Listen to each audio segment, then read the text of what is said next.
আইবাস plus plus সিস্টেমে আপনাকে স্বাগতম। এই ভিডিও টিউটোরিয়ালে আমরা দেখব কিভাবে সরকারের সম্ভাব্য রাজস্ব প্রাপ্তির বাজেট সংক্রান্ত কার্যক্রম ফর্ম 7 এর মাধ্যমে সম্পন্ন করা যাবে। এবার লগ ইন করতে এন্ট্রি ইউজারের লগ ইন আইডি, পাসওয়ার্ড, স্ক্রিনে প্রদর্শিত ক্যাপচাটি নির্ধারিত বক্সে টাইপ করে লগ ইন বাটনে ক্লিক করুন। এখন সাবসিস্টেম সিলেকশনের সার্ভিস সমূহের মেনু দেখতে পাবেন। এই মেনু থেকে বাজেট প্রিপারেশনে ক্লিক করুন। আপনার অফিসের বাজেট প্রণয়ন করার জন্য প্রদর্শিত স্ক্রিনের বাম পাশে পুনরায় বাজেট প্রিপারেশনে ক্লিক করলে বাজেট সার্কুলার 1 দেখতে পাবেন। সেখানে ক্লিক করুন। এরপর এস্টিমেশন অ্যান্ড প্রজেকশনে ক্লিক করুন। তারপর রিসিট ফর্ম 7-এ ক্লিক করুন। রিসিট ফর্ম 7 এন্ট্রি করার জন্য এন্ট্রি বাটনে ক্লিক করুন।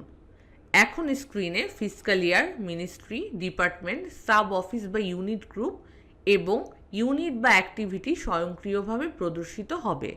তারপর গো বাটনে ক্লিক করুন।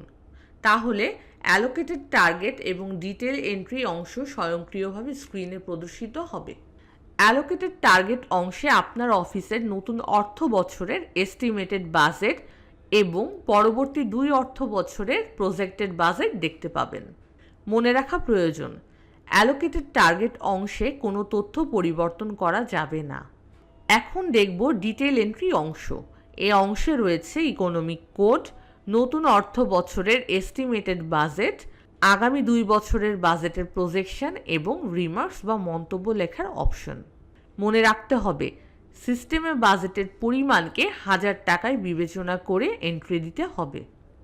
বাজেটের তথ্য এন্ট্রি দেওয়ার জন্য ইকোনমিক কোডের ড্রপডাউন বক্স থেকে ইকোনমিক কোড নির্বাচন করুন। এরপর নতুন বছরের এস্টিমেটেড বাজেট, আগামী 2 বছরের বাজেট প্রজেকশন ঘরে অ্যালোকেটেড টার্গেট অংশ দেখে তথ্য এন্ট্রি করুন।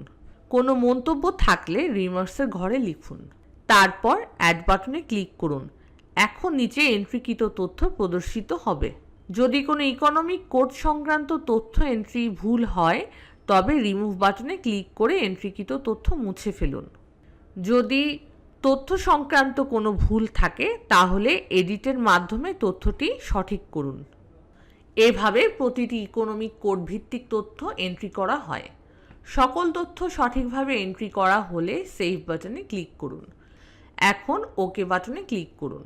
মনে রাখতে হবে, আপনার অফিসের অ্যালোকেটেড টার্গেট থেকে এন্ট্রিকৃত বাজেট বেশি এন্ট্রি হলে সিস্টেমে সেভ হবে না। এখন পুনরায় গো বাটনে ক্লিক করুন। তাহলে নিচে এন্ট্রিকৃত তথ্য প্রদর্শিত হবে এবং সংশ্লিষ্ট সারির তথ্য সেভ বাটনে রং ধারণ করবে। সকল তথ্য সঠিক থাকলে সাবমিট বাটনে ক্লিক করুন। এখন ইয়েস বাটন, তারপর ওকে বাটনে ক্লিক করুন এবং এন্ট্রিকৃত তথ্য চূড়ান্ত করার জন্য